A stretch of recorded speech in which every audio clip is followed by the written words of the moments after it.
अच्छा, आपको यहाँ पे बस एक ही कन्फ्यूज़न हो सकता है कि सर हम मैग्नीफिकेशन बताएं किसके केस में, क्योंकि यहाँ से मैग्नीफिकेशन तो आपको पॉजिटिव दिख रहा है और यहाँ से नेगेटिव दिख रहा है। तो मैं आपको एक चीज़ बता दूँ, सिंपल सी बात। क्या? वो सिंपल सी बात ये है, यहाँ पे नोट फॉर्म में लिख लेना कि साइन ऑफ मैग्नीफिकेशन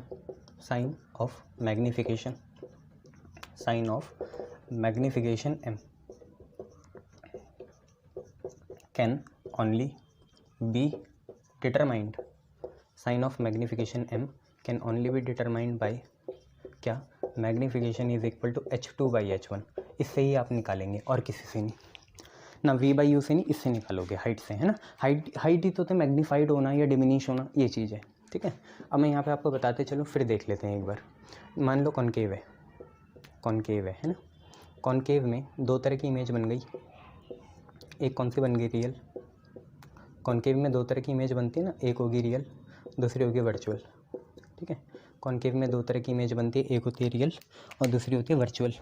अब इसमें अगर हम साइन कन्वेंशन लगाने की कोशिश करें तो देखो, मैग्नीफिकेशन आपको पता वो होता है मॉड h2/h1, ठीक है भैया। यहाँ पे भी लिखेंगे magnification is equal to mod h2/h1। अब एक सिंपल सी बात यह है कि रियल में हाइट जो होती है, क्योंकि रियल एंड इन्वर्टेड होता है तो हाइट नेगेटिव होगी, तो यहाँ -h2 आएगा और इसकी तो पॉजिटिव होती है, तो यहाँ से मैग्नीफिकेशन कैसा आ गया? नेगेटिव आ गया। क्लियर सी बात है, मैग्नीफिकेशन यहाँ से कैसा आया? नेगेटिव आया। बस इतनी सी बात है कॉनकेव के रियल केस में। वर्चुअल केस में क्या होगा? क्योंकि वर्चुअल एंड इरेक्ट बन रही तो पॉजिटिव हाइट होगी इमेज की भी और ऑब्जेक्ट की तो पॉजिटिव ही होती है, तो यहाँ से मैग्नीफिकेशन क्या आया? पॉजिटिव आया। अब इसके बाद जैसे कॉन्वेक्स की बात करें, कॉन्वेक्स में एक ही केस होता है, तो कॉन्वेक्स की बात करें, कॉन्वेक्स में बेसिकली एक इमेज बनेगी, कौन सी? वर्चुअल। तो अगर यहाँ मैग्नीफिकेशन की बात करें तो होगा मॉड h2/h1, और वर्चुअल के लिए तो आपको पता है इमेज हाइट भी पॉजिटिव, क्योंकि सीधी खड़ी रहती है और ऑब्जेक्ट तो होता ही पॉजिटिव है, तो ये यहाँ पे मैग्नीफिकेशन कैसा आएगा? पॉजिटिव आएगा। ये आपको बात याद रखनी है। क्लियर है? क्या सर मैग्नीफिकेशन के और भी फार्मूले बन सकते हैं? सर बताइए, क्या मैग्नीफिकेशन के और भी फार्मूले बन सकते हैं? तो बिल्कुल बन सकते हैं। मैग्नीफिकेशन का एक फार्मूला देखिए किसके टर्म्स में। क्या आपने मिरर फार्मूला देखा है? मिरर फार्मूला होता है 1/v + 1/u is equal to 1/f। यही होता है ना, 1/v + 1/u is equal to 1/f, ठीक है। सर क्या आपने मैग्नीफिकेशन का फार्मूला देखा है? हाँ बेटा, मैंने देखा है। वो जनरली -v/u बोलते हैं। बस आप पोजीशन याद रखो, v ऊपर होता है, u कहाँ होता है? नीचे होता है, बस और कुछ नहीं। v ऊपर होता है, u नीचे होता है। मैं दो और फार्मूले मैग्नीफिकेशन के बना दूंगा, तो देखो क्या है। f लिखा, दोबारा f लिखा, f, बहुत बढ़िया, ठीक है। अब देखो क्या है, v कहाँ है? ऊपर है, तो इसे लिख सकते हैं f - v/f, ये बना सकता हूँ। और देखिए u नीचे है, तो हमने क्या करा है, इसे बनाया f/f - u। ये दो फार्मूले भी बन सकते हैं। सर ऐसे मज़ा नहीं आया, ज़रा डेरिवेशन बताओ। तो डेरिवेशन भी बता देंगे, पहले ये देखो, मैग्नीफिकेशन के दो फार्मूले आए। उसके लिए आपको याद क्या करना है कि मैग्नीफिकेशन के ओरिजिनल फार्मूले में v ऊपर होता है, u कहाँ होता है? नीचे। बस f लगाओ और माइनस लगाओ। v ऊपर है तो v ऊपर कर दो, u नीचे है तो u नीचे कर दो। बस देखो ना, v ऊपर है, v ऊपर कर दो, u नीचे है तो u नीचे कर लो, बस माइनस लगा दो। अगर सर आप हमें इसका फार्मूला बता दोगे तो हमारे लिए बहुत, मतलब क्या बोलूँ मैं आपको, बढ़िया बात हो जाएगी। तो इसके लिए फार्मूला बनाना कोई बड़ी बात नहीं है, मैं बना लेता हूँ आपके लिए। देखिए, डिराइव कर लेते हैं। डिराइव देखिए बहुत आसान है। हमने लिखा वी नो दैट, हम जानते हैं कि 1/v + 1/u क्या होता है? 1/f होता है। बोलो हाँ, है ना। 1/v + 1/u कितना होता है? 1/f होता है ना। मैं क्या कर रहा हूँ, dividing both side by v, dividing both sides by v। दोनों साइड्स को v से डिवाइड कर लेते हैं, ठीक है भैया, कर लेते हैं। दोनों साइड को v से क्या करते हैं? डिवाइड करते हैं। या मल्टीप्लाई करना चाहते हो? मल्टीप्लाई कर लो, है ना। हाँ, multiply both sides by v से दोनों साइड्स को मल्टीप्लाई करो तो क्या हो जाएगा? v/1/v + 1/u बच्चे, और यहाँ से कितना हो जाएगा? 1/v/f हो जाएगा। v/f हमने दोनों साइड v से क्या कर दिया? मल्टीप्लाई कर दिया, तो v 1/v/u is equal to v/f। अब देखिए खुलेगा तो क्या होगा? v × 1/v हो जाएगा v/v प्लस v × 1/u हो जाएगा v/u, ठीक है। और यहाँ पे आ जाएगा v/f, ठीक है भैया। v से v कैंसिल, देखिए आप पे क्या आया? 1 + वी बाई यू कितने के बराबर, वी बाई एफ के। मैं चाहता हूँ आप क्या करो, वी बाई यू को उधर ले जा लो, क्योंकि मैग्नीफिकेशन क्या होता है, नेगेटिव ही होता है, ठीक है। तो हमने क्या करा, वन को ऐसे रहने दिया, वी बाई एफ को इधर लाई, तो वी बाई एफ इधर आ गया और वी बाई यू उधर जाएगा तो माइनस का हो जाएगा, माइनस वी बाई यू।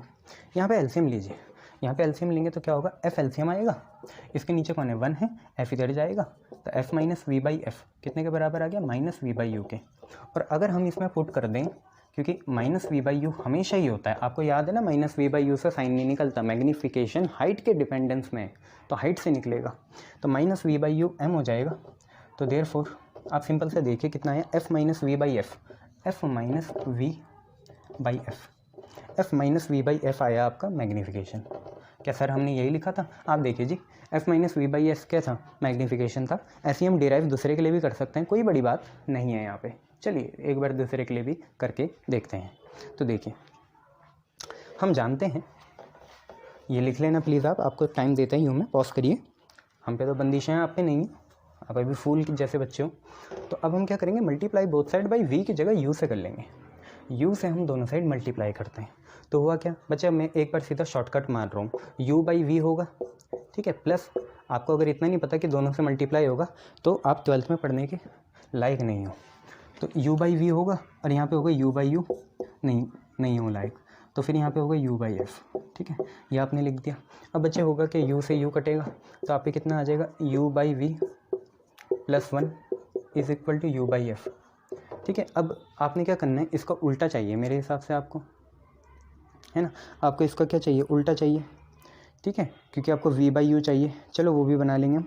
अभी तो आप एक काम करो, इसको उधर भेजो, तो u बाई वी कितने के बराबर आ गया बच्चे आपका, आप पे आ गया u अपॉन एफ माइनस का 1, तो ये कितना आया, एलसीएम लोगे तो u minus F by F आ गया, ठीक है, ये आ गया u minus F by F आ गया। क्या करा सर, ये 1 है ना बेटा, f एलसीएम लिया, f को उधर भेजा, ये आ गया, इसका रेसिप्रोकल करो तो v बाई यू आ जाएगा आप पे कितना, f अपन u माइनस एफ, पर आपको पता है मैग्नीफिकेशन होता है माइनस वी बाई यू, तो आपने दोनों साइड माइनस की मल्टीप्लाई कर दी, तो यहाँ पे जैसी माइनस लगाए ये बन गया माइनस वी बाई यू, और वहाँ पे जैसी माइनस लगाए तो वो होगा minus F upon you minus F. पर ये माइनस पता नहीं ऊपर क्या कर रहा है, इस माइनस को नीचे भेजा, तो अब एफ जो नेगेटिव था वो पॉजिटिव हो गया और यू क्या हो गया, नेगेटिव हो गया, तो F upon F minus U आ गया। आपको पता है ये माइनस वी बाई यू कुछ और नहीं होता, मैग्नीफिकेशन होता है, तो मैग्नीफिकेशन की एक और वैल्यू आ गई कितनी, F upon F minus you, magnification की एक और वैल्यू आ गई कितनी, F upon F minus you. इसको आप संभाल के रखिएगा, आपके लिए बढ़िया चीज़ हो जाएगी। क्लियर इतना, गुड। चलिए मैं कुछ आपको नोट्स बताते चलूँ, मैग्नीफिकेशन की इतनी बातें अगर आपको पता है तो मैं आपको कुछ नोट्स बताते चलूँ। वो नोट्स क्या हैं, देखिए वो नोट्स आप ऐसे हैं कि मान लो आप पे नोट क्या है, नोट ये है कि मान लीजिए अगर आप पे मैग्नीफिकेशन जो है 1 से ज़्यादा हुआ, मैग्नीफिकेशन क्या हुआ, 1 से ज़्यादा, हम बस ये देखना चाहते हैं, 1 से ज़्यादा बोला मैंने, पॉजिटिव नेगेटिव नहीं बोला, मैग्नीफिकेशन 1 से ज़्यादा है भाई, मैग्नीफिकेशन होता है H2/H1, है ना, H2/H1 मैग्नीफिकेशन होता है, मैग्नीफिकेशन हुआ H2/H1, मैग्नीफिकेशन 1 से ज़्यादा है, मतलब H2/H1 की भी क्या हुआ, 1 से हुआ ज़्यादा, इसको उधर भेजिए तो H2 क्या हुआ, H1 से ज़्यादा हुआ। अब देखिए H2 तो होता है फिक्स, हाइट ऑब्जेक्ट की फिक्स है ना भैया, आप अपने को देखोगे तो आप लंबे चौड़े थोड़ी हो जाओगे असल ज़िंदगी में, उतने ही तो होंगे मिरर में। हाँ ये वेरिएबल होता है, वेरिएबल होता है, मतलब या तो बड़ा हो सकता है ऑब्जेक्ट से या तो छोटा हो सकता है, ऑब्जेक्ट का ही तो इल्यूजन है ये, तो इल्यूजन या तो बड़ा हो सकता है या तो छोटा हो सकता है। आज क्या है, वेरी हो रहा है, कैसे, पॉजिटिव एक्सटेंट में बड़ा हो रहा है, इसका मतलब देयरफॉर इमेज क्या है, ऑब्जेक्ट से साइज़ में बड़ी है, इसका मतलब इमेज हो गई एनलार्ज, क्या हो गई, एनलार्ज, ठीक है। बहुत मतलब फ्लो में चलना, बहुत अच्छे से वीडियो देखना, मज़ा आ जाएगा तुम लोगों को। दूसरा देखो मैग्नीफिकेशन क्या है, 1 से कम है, मैग्नीफिकेशन 1 से कम है भैया, मैग्नीफिकेशन 1 से कम है, इसका मतलब क्या हुआ, मैग्नीफिकेशन होता है H2/H1, H2/H1 है 1 से कम, भाई इसका मतलब ये भी हुआ कि H2 जो है लेस देन हुआ H1 से, ठीक है। अब H1 तो फिक्स है, H2 वेरी कर रहा है और नेगेटिवली वेरी करा, मतलब अब ऑब्जेक्ट से कम हो गया प्रतिबिंब, उसका हाइट जो ऑब्जेक्ट की हाइट है उससे कम हो गई इमेज की हाइट, मतलब इमेज हो गई आपकी डिमिनिश, इमेज कैसी हो गई आपकी, डिमिनिश हो गई, छोटी हो गई, एनलार्ज मतलब बड़ी हो गई और डिमिनिश मतलब छोटी हो गई। ये रिलेटिव टर्म है, किसके रिस्पेक्ट में, ऑब्जेक्ट के हाइट के रिस्पेक्ट में, ठीक है, शाबाश। अब मान लो थर्ड चीज़, मैं आपका देखना चाहता हूँ आपको कितना याद है। मैग्नीफिकेशन पॉजिटिव हो गया और मैग्नीफिकेशन के साइन देखते हैं H2/H1 के हिसाब से। तो H2/H1 है पॉजिटिव, H2/H1 क्या है, पॉजिटिव है। अब H2/H1 पॉजिटिव कब आएगा, देखो दोनों चीज़ें पॉजिटिव आएगी जब H1 H2 दोनों ही क्या हो पॉजिटिव, या H1 H2 दोनों ही क्या हो नेगेटिव। या तो H1 H2 पॉजिटिव है तो प्लस प्लस क्या आएगा प्लस, या दोनों नेगेटिव है माइनस माइनस क्या आएगा प्लस आएगा। बट ये चीज़ कभी हो ही नहीं सकती क्योंकि H1 can never be equal to negative. H1 कभी भी नेगेटिव के बराबर नहीं हो सकता। पागल तो नहीं हो, ऑब्जेक्ट की हाइट उल्टी कैसे होगी, उल्टा थोड़ी रखोगे, सर ज़मीन में रखोगे क्या, नहीं हो सकता। तो ये चीज़ हो सकती है। और जब दोनों पॉजिटिव हैं मतलब हाइट पॉजिटिव बन रही इमेज की, पॉजिटिव हाइट तो एक ही केस में बनती है जब इमेज कैसी हो, वर्चुअल एंड इरेक्ट हो। तो याद रखना यहाँ पे इमेज कैसी है, वर्चुअल एंड इरेक्ट है। जब भी मैग्नीफिकेशन पॉजिटिव होगा तो इमेज कैसे होगी, वर्चुअल एंड इरेक्ट होगी। चलिए इसी में देखते हैं, अगर मैग्नीफिकेशन नेगेटिव आया तो H2/H1 क्या आएगा, नेगेटिव आएगा।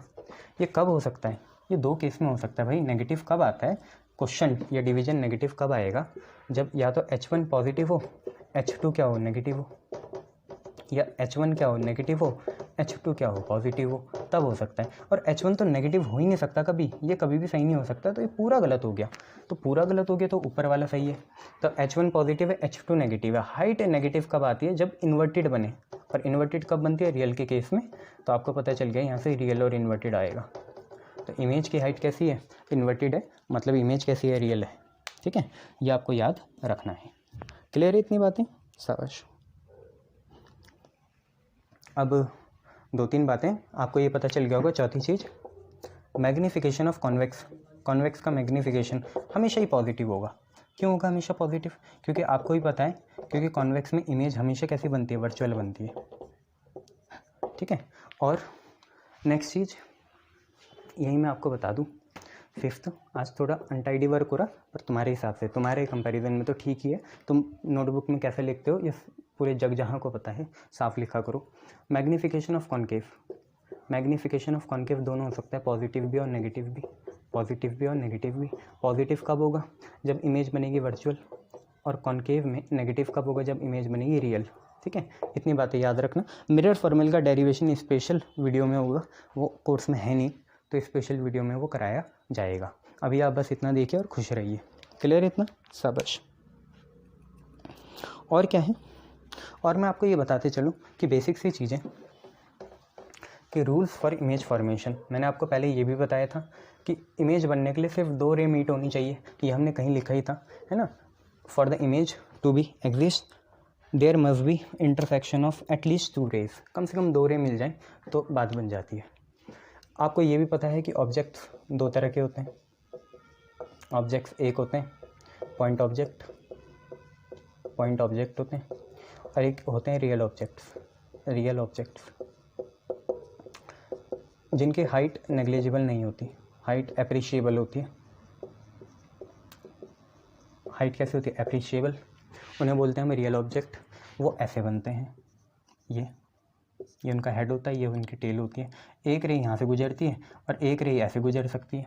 आंखों से ही तो गुजरेगी, अभी पैरों से कौन निकालेगा रेज, पैरों से किसके रेज निकलती है, आंखों से ही तो निकलेगी। तो आंखों से एक बार ऐसे, आँखों से गोली मारे, एक बार ऐसे, एक बार नीचे, एक बार ऊपर, ऐसे। पॉइंट ऑब्जेक्ट, इनकी हाइट होती है नेग्लिजिबल। तो सारी बारीक चीज़ें बताएंगे हम आपको, चिंता मत करो। हाइट नेग्लिजिबल, स्प्रिंट मारने के लिए पहले आपको मैराथन तो आनी चाहिए। ठीक है, height negligible.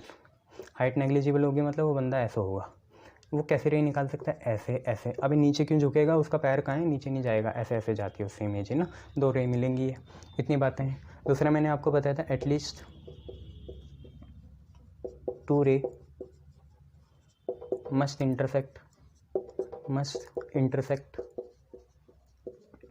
To form, at least two ray must intersect to form image. दो रे मिलनी ही चाहिए ऑब्जेक्ट से ताकि क्या बने, इमेज बने। ये भी आपको बात याद रखनी है। अब थोड़ा ये देख लेते हैं, आपके लिए छोड़ जाता हूँ rules for forming images. Rules for forming images आपको पता होना चाहिए, फिर उसके बाद हम बात आगे कर लेंगे। क्लियर है, गुड। तो देखिए, वो है नहीं कोर्स में, पर क्या करें, लिख लो ना एक बार, तुम्हारे क्या जाते हैं। Rules for forming images, rules for forming images बनाने के लिए क्या 1-2 मार्क्स में आता है ना, वो इसलिए बता रहा हूँ मैं कि कंप्लीट द फॉलोइंग, आपको ऑब्जेक्ट दे देंगे, मिरर दे देंगे और उसकी इमेज बतानी पड़ेगी कहाँ बनेगी। तो रूल्स फॉर फॉर्मिंग इमेजेस सबसे पहले कॉनकेव में देख लेते हैं भैया। कॉनकेव में देखिए R1 रूल 1 लिखते हैं। मान लो ये क्या है, कॉनकेव है, मिरर M1 और M2। भैया ये क्या है, पोल है भैया। ये इसकी क्या है, प्रिंसिपल एक्सिस आगे और पीछे, याद रखिएगा। अब क्या है सर, यहाँ फोकस है बेटा, यहाँ सेंटर ऑफ कर्वेचर है। आपको ये 4 बार बनाने पड़ेंगे, मैं अपन एक ही बार में करेंगे। तो रूल 1 क्या है कि अगर कोई रे प्रिंसिपल एक्सिस के पैरेलल हो तो वो रिफ्लेक्शन के बाद फोकस से पास करेगी। पहला रूल ये है, कोई रे प्रिंसिपल एक्सिस के पैरेलल हो वो फोकस से पास करेगी। तो पहला रूल क्या है, अरे पैरेलल टू पीए क्या है, प्रिंसिपल एक्सिस। चलो यार तुम्हारे लिए देखो हम कितना बढ़िया कर लेते हैं, XIS एक्स्ट्रा लगा दिया है ना। तो अरे parallel to principal axis after reflection के बाद passes through, after reflection passes through, किससे पास करेगी, फोकस से। ठीक है, ये बात याद रखना, ये आपका रूल 1 है। ठीक है भैया। अच्छा और बताओ sir, rule after reflection passes actually लिख देना। एक्चुअली बहुत इंपॉर्टेंट है कॉनकेव में, एक्चुअली है ना। जो चीज़ आती है देखो एक्सटेम्पोर चलता है, इम्प्रॉम्प्टू तो मैं आपको ऐसे ही बताता हूँ, कुछ पढ़ते नहीं हम, है ना, ऐसे देखते हैं। अब इसका उल्टा रूल 2, फोकस से जारी होगी, बाद में क्या बन जाएगी, पैरेलल बन जाएगी।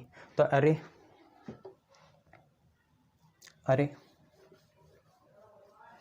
रे पासिस थ्रू फोकस, रे पासिंग थ्रू फोकस, एक्चुअली बहुत इंपॉर्टेंट है, या रे actually passing through focus after reflection become. ये देखो मैं तैयारी क्यों करा रहा हूँ, आपको रूल खुद लिखने हैं। कौन से वाले कि यहाँ रखें तो कहाँ बनेगी, कैसे बनेगी, रियल बनेगी, वर्चुअल बनेगी, इमनिश बनेगी, डिमनिश बनेगी, इमनिश डिमनिश मैग्नीफाइड बनेगी, ये सारी चीज़ें आपको खुद करनी है। ठीक है, ये है। दूसरा रूल क्या है, रे अगर फोकस से एक्चुअली में पास कर रही है तो रिफ्लेक्शन के बाद पैरेलल हो जाएगी। रूल 3 क्या है भैया, रूल 3 ये है, सिंपल सी बात, इनको गोली मारो। ठीक है, यहाँ क्या है, पोल है, यहाँ क्या है, सेंटर ऑफ कर्वेचर नहीं है, हाँ सेंटर ऑफ कर्वेचर है। दूसरा देखो सिंपल सा रूल, पोल में आई पोल से गई सेम एंगल बना के, पोल में आई पोल से गई सेम एंगल बना के। ठीक है, IR ये है। तो ये तीसरा रूल क्या लिखोगे, ray incident on pole after reflection make same angle.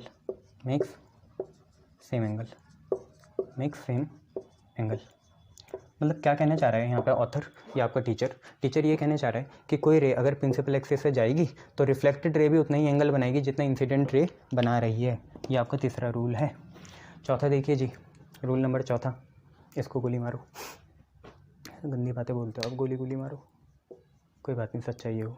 यहाँ देखो रूल नंबर 4 भैया, यहाँ बनाए सेंटर ऑफ कर्वेचर से गई और आई, रीट्रेसेस इट्स पाथ, अपना पाथ को क्या करेगी, रीट्रेस करेगी।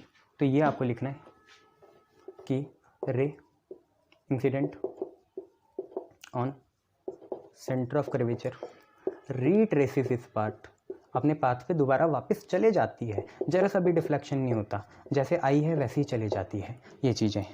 ठीक है, इतना कर लोगे, बहुत बढ़िया, शाबाश। अब एक सिंपल सी बात क्या है भैया, सिंपल सी बात यह है कि यहाँ पे इमेज फॉर्मेशन कॉनकेव में आपको देखना है कि इमेज फॉर्मेशन कैसे होती है। तो मैं आपको कुछ बता दूँ, कॉनकेव है, ठीक है, इमेज फॉर्मेशन हेडिंग लगा लो, image formation in concave, image IMG image formation in concave mirror. Concave mirror में इमेज कैसे फॉर्म होती है, मिरर ही तो पढ़ रहे हैं बेटा, लेंस क्यों आ जाएगा, इसलिए कॉनकेव ही लिखा सीधा। ठीक है, तो देखो सिंपल सी बात है भाई, यहाँ पे क्या है, पोल है, यहाँ पे एक प्रिंसिपल एक्सिस हो गई, ये फोकस है, ये क्या है, सेंटर ऑफ कर्वेचर। ठीक है, तो आप ऑब्जेक्ट कहाँ रख सकते हो, एक बार फोकस में, ठीक है, एक बार फोकस और सेंटर ऑफ कर्वेचर के बीच में, ये पहला, ये दूसरा, एक बार कहाँ, फोकस में, एक बार फोकस और सेंटर ऑफ कर्वेचर के बीच में, एक बार सीधा कहाँ, सेंटर ऑफ कर्वेचर में, ठीक है। और याद रखना रिट्रेस इट्स पाथ, मतलब सेम साइज़ की कहाँ बनती है, सेंटर ऑफ कर्वेचर में। यहाँ पे सेम साइज़ की बनती है, ये आपको पता ही है। हाँ, सेम साइज़ की बनेगी, ये ऊपर होगा तो वो नीचे बनेगी, ऐसे यूँ यूँ यूँ यूँ नीचे बनेगी। हालांकि देखो मैं मिस्ट्री ख़राब नहीं करूँगा, ये सारी चीज़ आपको खुद करनी है, नेट नोट से ढूंढो, बुक से पढ़ो, खुद करना है ये सारी चीज़ आपको ना। ये सेम साइज़ की होगी। अच्छा देखो फोकस में होती है तो कहाँ बनती है, एट इन्फिनिटी, ये तो आपको पता ही है। सेंटर ऑफ कर्वेचर के फिर रखते हैं पीछे, चौथा। सबसे पहले का रखते हैं फोकस में, फिर रखते हैं फोकस और सेंटर ऑफ कर्वेचर के बीच में, फिर रखते हैं सेंटर ऑफ कर्वेचर में, फिर सेंटर ऑफ कर्वेचर के बियॉन्ड, फिर आती है पाँचवीं इन्फिनिटी से। इन्फिनिटी से आती है तो कहाँ बनती है, फोकस में बनती है, फोकस में बनती है, फोकस में रहती है तो इन्फिनिटी में बनती है। ये चारों केस आपको खुद लिखने, ठीक है, ये चारों केस आपको क्या करने, खुद लिखने। तो मैं यहाँ पे आपके लिए बना देता हूँ। आपको क्या क्या लिखना है, पोजीशन, यहाँ लिखना है पोजीशन, फिर आपको लिखना है नेचर, फिर आपको लिखना है कि मैग्नीफिकेशन कैसा हुआ, मैग्नीफिकेशन, ये आपको खुद लिखना है, ठीक है। किसके लिए, कॉनकेव के लिए। कॉनकेव के लिए 6 केस होते हैं मेरे हिसाब से। कितने केस होते हैं, 6, जहाँ तक मुझे याद आ रहा है 6 केस होते हैं। ये आपको खुद लिखने हैं ना, मैं बस यहाँ बता रहा हूँ। पोजीशन कहाँ है, एट फोकस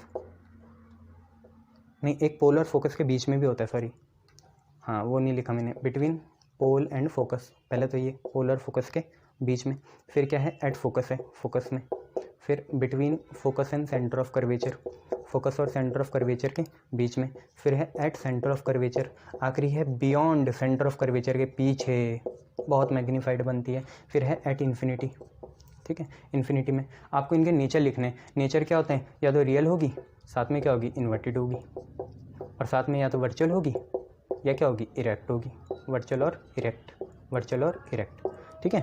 4 केसेस में रियल और इन्वर्टेड आएंगी, 2 केसेस में वर्चुअल एंड इरेक्ट आएंगी।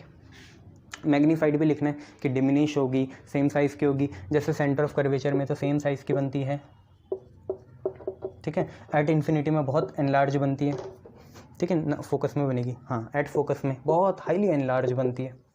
तो ऐसी ऐसी चीज़ें आपको लिखनी है, समझ में आया। आप इमेज बनाएंगे, आपको पता चल जाएगा। कैसे सर, हमें बताओ कैसे पता चलेगा। देखो ऐसे मान लो एक बार हमने कहाँ रखी, फोकस में रखी भैया, फोकस में ऐसे, तो 2 रे ही तो चाहिए, तो कैसे भी बनाओ 2 रे, एक तो सीधी बना दो, फोकस से पास हो गई तो ये है, और एक पोल से गिराओ तो पोल से एंगल बनाते जाएगी ये, तो कहाँ बन रही है, इन्फिनिटी में। सर हमें मज़ा नहीं आया इसमें, और कुछ बताओ। तो और क्या बताऊँ, ऐसे ही कर लो ना यार, पोल में रख रहे हो और क्या कर सकते हैं, पैरेलल कर दी, इन्फिनिटी में बन रही है, इसलिए मैंने देखा एट फोकस में कहाँ बनेगी, एट इन्फिनिटी। ऐसे ऐसे आपको बनाने हैं, 3-4 आप पे रूल हैं, ये सारे आप खुद करना, ठीक है भैया। कैसे करोगे, ये खुद करोगे, ठीक है, गुड। ना देखो इसके बाद रिफ्लेक्शन ख़त्म हो जाएगा। सर ज़रा वो बताओ, अगर हम मिरर को घुमाएं स्पीड से तो क्या फ़र्क पड़ेगा पोजीशन पे। चलो वो भी बता देंगे तुम्हें, ऐसे कोई दिक्कत वाली बात नहीं है। अभी बस एक चीज़ देखो, अब हम रूल देखेंगे किसके लिए, कॉन्वेक्स के लिए। देखो मैं अब लिखाऊंगा नहीं, लिखना तुम नहीं है। देखो कॉन्वेक्स तुम्हें पता है कैसे बनता है भैया, कॉन्वेक्स में ऐसे रहता है, ऐसा। तो रूल नंबर 1 देखो, यह है प्रिंसिपल एक्सिस भैया, इसका फोकस कहाँ बनेगा, फोकस किधर बनेगा, फोकस वर्चुअल होगा, इधर बनेगा। तो अगर कोई रे प्रिंसिपल एक्सिस के पैरेलल होगी तो होना तो उसने ऐसा है, बट अपीयर होगी कि वो किससे पास हो, फोकस से। तो appear to pass through focus, ये पहला रूल है, डाइवर्स तो हो जाएगी। और अगर कोई ऐसे आ रही होगी तो वो जानी तो उसने फोकस पे, पर बाद में वो क्या हो जाएगी, पैरेलल हो जाएगी, अपीयर होगी कि वो पैरेलल हो गई फोकस से, ठीक है। या इसका उल्टा बोल सकते हो आप, अगर फोकस से आ रही होगी तो क्या हो जाएगी, पैरेलल हो जाएगी। पैरेलल आ रही होगी तो फोकस से जाएगी, फोकस का आ रही होगी तो पैरेलल हो जाएगी। 2 रूल हो गए। तीसरा रूल आपको पता ही है, कॉन्केव दोबारा बनाया, यहाँ क्या है, फोकस है, यहाँ क्या है, सेंटर ऑफ कर्वेचर है। तो अगर कोई रे ऐसे आ रही होगी सेंटर ऑफ कर्वेचर को, ये, ठीक है, तो वो अंदर नहीं जा पाएगी, उससे पहले ही वो डिफ्लेक्ट हो जाएगी और अपना पाथ क्या कर देगी, रिट्रेस कर देगी, ऐसे आई और गई। चौथा देखो, आपको पता ही है, पोल वाला है केस। पोल वाले केस में क्या होगा, आ ऐसे रही होगी, ठीक है, तो जाना उसे कैसे था, ऐसे, पर वो डिफ्लेक्ट हो जाएगी। पर यहाँ पे तो सही चलेगी, ऐसे हो जाएगी, यहाँ पे डिफ्लेक्ट नहीं होगी, यहाँ पे ठीक जाएगी। ये 4 केस हैं। यहाँ पे इमेज फॉर्मेशन 2 ही जगह होती है, इमेज फॉर्मेशन 2 जगह होती है, ये आपको याद रखना है। कहाँ कहाँ होती है, देखो पहला होता है एट एनीवेयर, कहीं भी रखो, एट एनीवेयर, कहीं भी रखो, और दूसरा एट या फ्रॉम इन्फिनिटी, एक बार आएगी फ्रॉम इन्फिनिटी, या तो कहीं भी रख दो, पोल, फोकस, सेंटर ऑफ कर्वेचर कहीं भी रख दो, और या तो कहाँ रखो, इन्फिनिटी में रखो। दोनों ही केस में इमेज बनेगी कैसी, जल्दी बताओ। इमेज बनेगी वर्चुअल, कैसे बनेगी, virtual, erect, virtual and erect, and irrespective of the position of object. ये बहुत इंपॉर्टेंट है, irrespective of position of object. Object की पोजीशन कहाँ भी हो, कहीं भी हो, वो हमेशा वर्चुअल एंड इरेक्ट बनेगी। तो एक बड़ा सा डायनासोर भी हो, वो आपके स्कूटी के शीशे में छोटा सा लगेगा, बड़ी सी कार हो, छोटी सी आप पे स्कूटी हो, साइकिल हो, वो सेम कटेगी नहीं, मतलब इमेज पूरी दिखेगी, है ना। तो वर्चुअल होगी, इरेक्ट होगी, और irrespective of position of object, object की पोजीशन पे डिपेंड नहीं करेगी। ये बहुत स्पेशल केस है, इसलिए ही इसे हम रियर व्यू मिरर के जैसे यूज़ करते हैं। किसके जैसे यूज़ करते हैं, रियर व्यू मिरर के जैसे, क्योंकि इसे ऑब्जेक्ट कहीं भी हो, इसे कोई मतलब नहीं है, तो अपनी जगह पे इमेज बनाएगा। कहाँ पे, देख लो, वर्चुअल एंड इरेक्ट बनेगी, ठीक है, irrespective of position of object. शायद मुझे याद आ रहा है, ये हमेशा कहाँ बनती है इमेज, मेरे हिसाब से एट फोकस ही बनती है, कहीं भी रखो तो फोकस ही बनती होगी शायद, आई मे बी रॉन्ग, मुझे पता नहीं, बट फोकस में ही बनती होगी, ऐसा मुझे लग रहा है। तो इतनी बातें आपको याद रखनी है, ये सारे आपको खुद करने हैं भैया, हम नहीं बताएंगे। क्लियर है इतना, गुड, शाबाश। चलिए नेक्स्ट वीडियो में मिलते हैं, थैंक यू। अब ज़रा इसमें बचा क्या आपके लिए, कुछ नहीं यार, आप पे यहाँ पे अब क्या बचा होगा, एक तो मिरर फार्मूला बचा है, ठीक है, रिफ्लेक्शन में, बाकी मैंने सारी चीज़ें बता दी, और कुछ स्पेशल यूजेस बचे हैं, तो यूजेस मैं आपको बता दूंगा, है ना, ये चीज़ें हैं। Thank you. अब हम एक स्पेशल केस करते हैं, बहुत ही मतलब सिंपल सा केस है। हम ये देखते हैं कि यार ऑब्जेक्ट को अगर हम मूव कराएं तो ऑब्वियसली उसकी स्पीड भी मूव करेगी, जैसे जैसे ऑब्जेक्ट मूव करेगा वैसे वैसे उसकी स्पीड नहीं, इमेज भी मूव करेगी, है ना। ऑब्जेक्ट और इमेज अगर मूव करने लग जाए टाइम के साथ, उनकी डिस्टेंस या डिस्प्लेसमेंट चेंज होने लगे टाइम के साथ, तो उसमें क्या रिलेशन बैठती है वो हमें देखना है। तो हम पे नई हेडिंग है, relation between speed of object, ठीक है। स्पीड ऑफ ऑब्जेक्ट को क्या बोल सकते हैं यार, यू बोल लो या वी ओ बोल लो, V O, speed of object, and speed of image, speed of object और स्पीड ऑफ इमेज, इमेज की स्पीड को क्या बोल सकते हैं, वी आई। इनके बीच में हमें रिलेशन देखनी है, क्या बनेगी वो ज़रा देख लेते हैं, है ना भैया। स्पीड ऑफ ऑब्जेक्ट और स्पीड ऑफ इमेज के बीच में रिलेशन हम देखना चाहते हैं, देखेंगे। यार हमें एक ही चीज़ पता है यार, सबसे बेस यहाँ पे मिरर फार्मूला है, 1/f is equal to 1/v plus 1/u। बोलो हाँ या ना, है नहीं है, है ना। चलो अब देखो, फोकल लेंथ मिरर की प्रॉपर्टी है, तो फोकल लेंथ होती है fix, v image distance, object distance क्योंकि वेरी कर सकता है, ऑब्जेक्ट तो हमारे हाथ में ना, कहीं भी उठा के रख दें प्रिंसिपल एक्सिस में, तो इमेज भी वेरी करेगी, तो v भी वेरी करेगा, किसके साथ, विद टाइम। ये सब टाइम के साथ, समय के साथ ही तो आप सारी चीज़ें करोगे वेरी, तो उसी के साथ सर डिस्टेंस के साथ वेरी करेंगे। अभी डिस्टेंस वो खुद है, डिस्टेंस टाइम के साथ वेरी होगा, ठीक है। तो फोकल लेंथ तो फिक्स है, मिरर की प्रॉपर्टी, मिरर को चौड़ा पतला थोड़ी कर सकते हो तुम, रबर टाइप के मिरर यूज़ नहीं करने, यहाँ पे होते हैं पर करने नहीं है, ठीक है। यहाँ पे नॉर्मल वाले ग्लास वाले मिरर यूज़ करेंगे, तो वी वेरी करेगा, यू वेरी करेगा। हम क्या करते हैं, डिफ्रेंशिएट कर देते हैं with respect to time, differentiate with respect to time. जिनको डिफ्रेंशिएशन नहीं आता, अरे बहुत बढ़िया, 10 बार बता रखा होगा तुम लोगों को, इधर ही 12th में, 10th में, 11th में तो छोड़ो कितने बार बता रखा है, मैं 12th की बात कर रहा हूँ। तो differentiation with respect to time, तो यार आपने लिखना है d/dt, ये होता है differentiation with respect to time, मतलब रेट ऑफ डिस्टेंस होता है वेलोसिटी, मतलब वेलोसिटी क्या होता है, डिस्टेंस को टाइम के पैमाने पे नापे, rate of time, rate of distance मतलब टाइम के रिस्पेक्ट में अपॉन में लाना, वो होता है वेलोसिटी। तो d/dt हमें निकालना है 1/f का, d/dt निकालना है 1/u का, प्लस d/dt निकालना है किसका, 1/v का।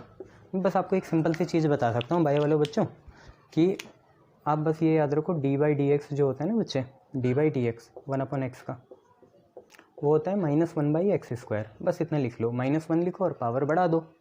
बट ये तभी होगा जब x को x के रिस्पेक्ट में करें। देखो फोकल लेंथ फिक्स है, मतलब कांस्टेंट है, फोकल लेंथ का डिफ्रेंसिएशन होगा 0, फोकल लेंथ फिक्स है उसका डिफ्रेंसिएशन होगा 0। यहाँ देखो D by D T 1/v, देखो ये v है ये t है, जैसे यहाँ x था तो बढ़िया चला। अब दुश्मनी भी है तो मैं आपको बता देता हूँ आपको क्या लगाना पड़ेगा। पहले दोस्ती देखनी है, पहले धर्म निभा लो, फिर दोस्ती दुश्मनी देख लेना, है ना, ये बात है। पहले धर्म निभा लो, पहले धर्म निभाना क्या, डिफ्रेंसिएशन करना है। 1/v का क्या होगा, -1/v² होगा, तो आपने लिखा -1/v²। ठीक है भैया, आपने -1/v² लिखा। अब दोस्ती है दुश्मनी है, भाई दुश्मनी है, हम कर v का रहे हैं, हो t के रिस्पेक्ट में रहा है, तो आपको dv/dt भी लगाना पड़ेगा। तो लगा दिया सर, कोई बात नहीं, dv/dt लगा दिया। v वेलोसिटी नहीं है, मार खाएगा बहुत गंदी। ठीक है, ये u है, ठीक है, ये u है, वो v है। सेम यहाँ पे करो तो देखो 1/u का होगा -1/u², और फिर यहाँ पे कितना होगा, du/dt होगा। हमने ऐसे लिख दिया, माइनस को इधर ला के प्लस करो, क्या कर सकते हैं, और कुछ नहीं कर सकते। तो हमने बनाया 1/u²। सर हम एक काम और कर सकते हैं, अरे क्या बच्चे, बोल बोल बोल जल्दी बोल। यहाँ दोनों से माइनस कॉमन लेके उधर भेज दो। अच्छा मैं भी यही सोच रहा था, पर एक बात मान, ये माइनस उधर जाके प्लस होगा, बट अगर दोनों से माइनस कॉमन ले लिया तब 0 भी हो सकता है। बहुत चालाक बच्चा है। बट अगर इस माइनस को उधर ले जा लें, माइनस है ना, उधर जाके प्लस होगा, फिर यहाँ पे माइनस ही बचेगा, तो मेरे हिसाब से टर्म में नेगेटिव तो आएगा ही, आएगा नहीं आएगा बोल। हाँ सर आएगा। हम ऐसे माइनस कॉमन नहीं ले रहे, कॉमन लेंगे तो दिक्कत हो जाएगी, गड़बड़ आ जाएगी, एक को उधर ही भेज देते हैं। चलो ठीक है, तो 1/u² हो गया, यहाँ पे हो गया du/dt, और यहाँ पे है -1/v², और ये है dv/dt। सर ऑप्टिक्स में कहाँ डिफ्रेंसिएशन घुसेड़ दिया आपने, क्या करूँ, देख अच्छे कंसेप्ट पढ़ने तो पढ़ना ही पड़ेगा तेरे को, है ना। ये अब देख, खुद ही देख क्या है मैं पुट करने वाला हूँ, ध्यान से देखियो। du/dt, u क्या है, ऑब्जेक्ट का डिस्टेंस है, और नीचे क्या है, टाइम है। तो ऑब्जेक्ट का डिस्टेंस अपॉन टाइम, ऑब्जेक्ट का डिस्टेंस में चेंज अपॉन टाइम क्या होगा, ऑब्जेक्ट की वेलोसिटी होगी मेरे भाई। ऑब्जेक्ट का distance upon time, distance upon time velocity होगी, पर ये ऑब्जेक्ट के लिए है तो ऑब्जेक्ट की वेलोसिटी होगी। ऑब्जेक्ट की वेलोसिटी कितनी है, v0 है। ऐसे ही सिंपली dv/dt मतलब इमेज के डिस्टेंस में जो चेंज आया टाइम के साथ, वो कितना होगा, vi होगा। ठीक है, तो यही चीज़ें हम डालना चाह रहे हैं यहाँ पे। अब तू देख क्या बना, तेरा ये बना, यहाँ पे आए बच्चे 1/u², और यहाँ है du/dt, du/dt कितना है, v0 है, -1/v²। सर ये v कौन सा है बेटा, छोटे वाला है ना, इमेज डिस्टेंस है ये, ठीक है, -1/v², और dv/dt है, dv/dt है vi।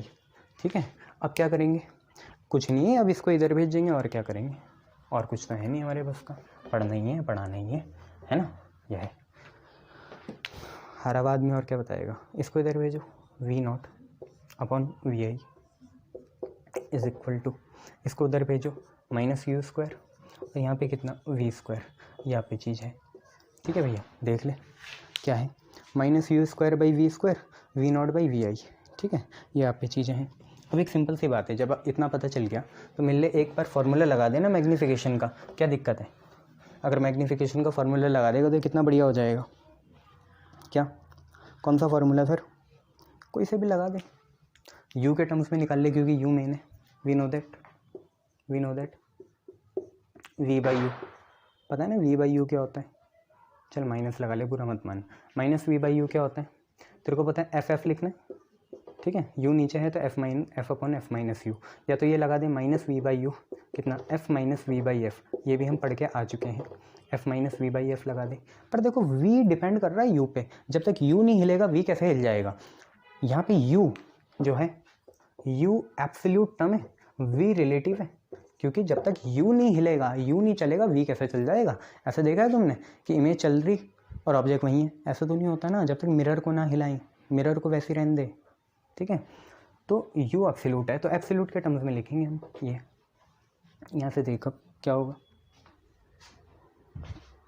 मैंने क्या करा सर, इसको यहाँ छापना है किसी भी तरीके से, कैसे छापेंगे, बहुत इजी, देख v0 अपॉन vi है। ठीक है, और ये कितना है, -u²/v² है, तो इस माइनस को तो ऐसे रहने दे।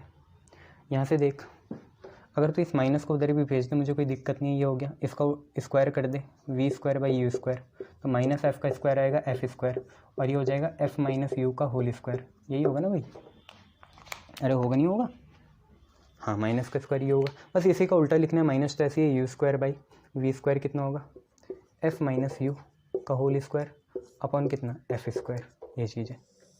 तो V naught by V I का ये फार्मूला आया। वी नॉट क्या है ऑब्जेक्ट की वेलोसिटी है, वी आई क्या है इमेज की वेलोसिटी है, एफ पता है फोकल लेंथ है, यू क्या है ऑब्जेक्ट डिस्टेंस है। तो ये इतना याद रख लेगा, याद ही रखना पड़ेगा और क्या, बात थोड़ी बनेगी। तो ये रिलेशन याद रख लेना। अब इसके बाद फाइनल रिफ्लेक्शन में हम जो टॉपिक पढ़ने वाले हैं वो यूजेस पढ़ने वाले हैं। Uses of mirror, uses of mirror, mirror के क्या यूज़ है, मिरर्स के क्या यूज़ है, इसके बारे में हमें पढ़ना है। ठीक है भैया, मिरर के यूज़ देखना है।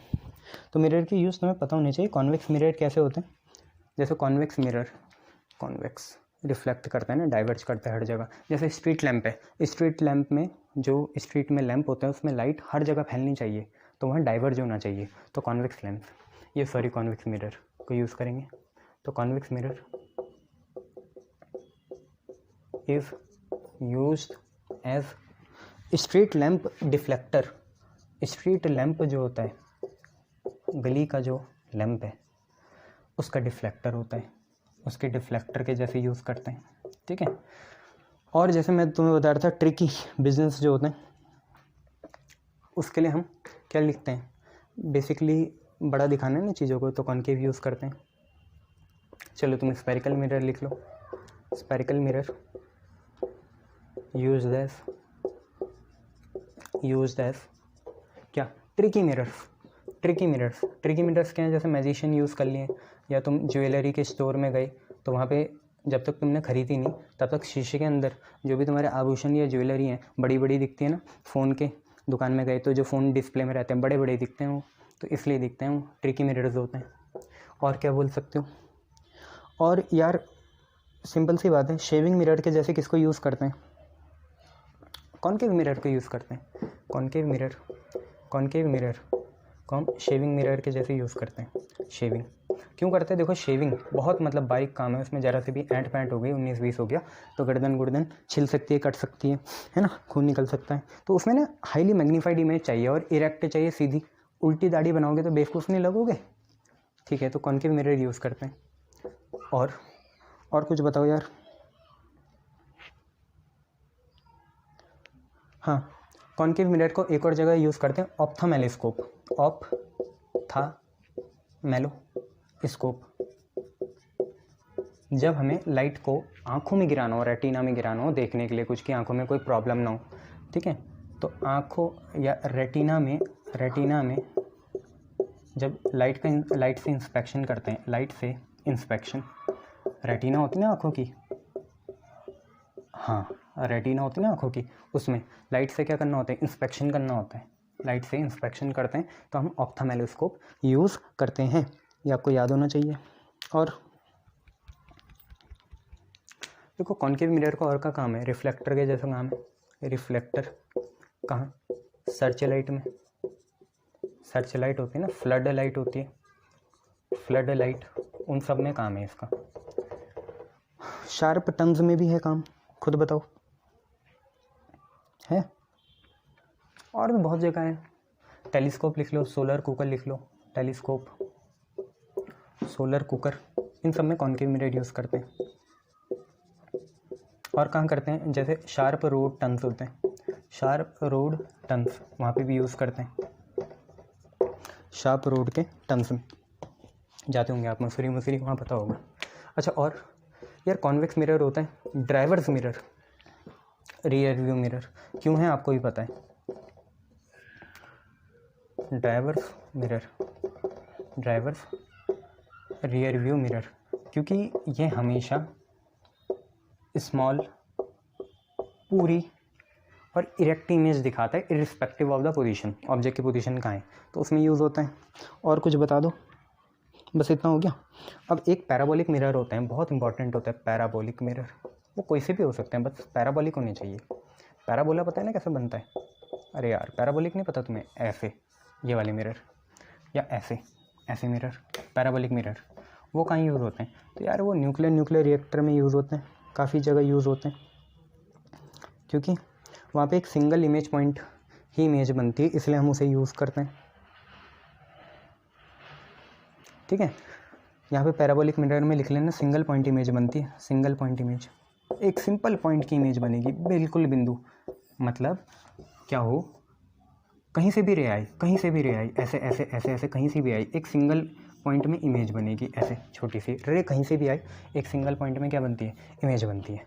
ठीक है, इसके यूज़ का है यार दो जगह हैं, ऑटोमोबाइल के हेडलाइट में और solar thermal electric power plant में। तो एक तो ऑटोमोबाइल की हेडलाइट होती है जो आपने देखा ही है, उसमें लगते हैं ऑटोमोबाइल हेडलाइट, और सोलर पावर थर्मल प्लांट में, क्योंकि वहाँ पे सनरेज हमें एक सिंगल पॉइंट में कंसंट्रेटेड करानी पड़ती है, तो वहाँ पे भी यूज़ करते हैं। तो सोलर पावर थर्मल प्लांट और ऑटोमोबाइल हेड लाइट में यूज़ करते हैं इन्हें। तो आई होप इतने सारे यूजेस देख के आपका मन खुश हो गया होगा, इतने याद कर लेना, मज़ा आ जाएगा आप लोगों को। ठीक है, गुड। तो यहीं पे आपका रिफ्लेक्शन ख़त्म होता हुआ देखेंगे हम, रिफ्रैक्शन रिफ्रैक्शन पढ़ेंगे अभी आगे। ठीक है,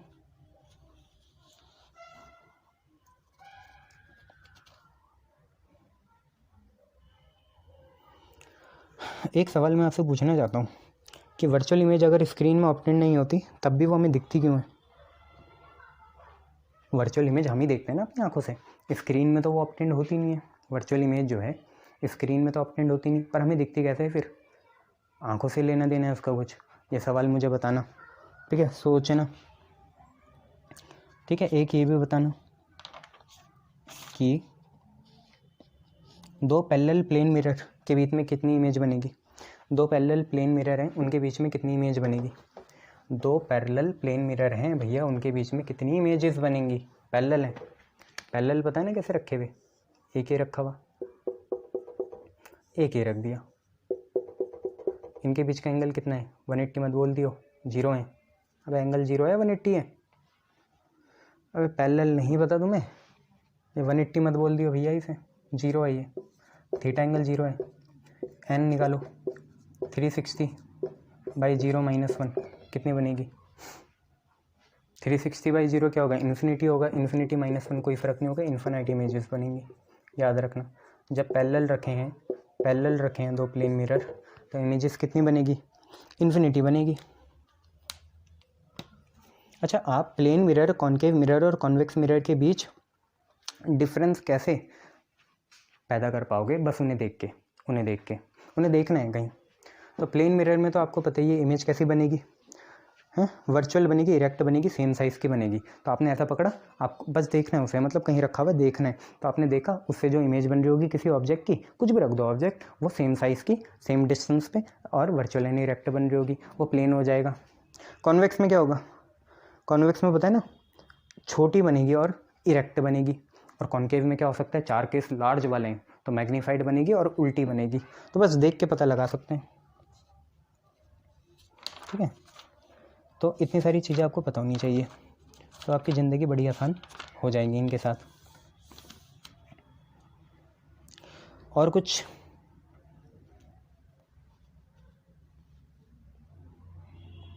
अच्छा, एक क्वेश्चन है,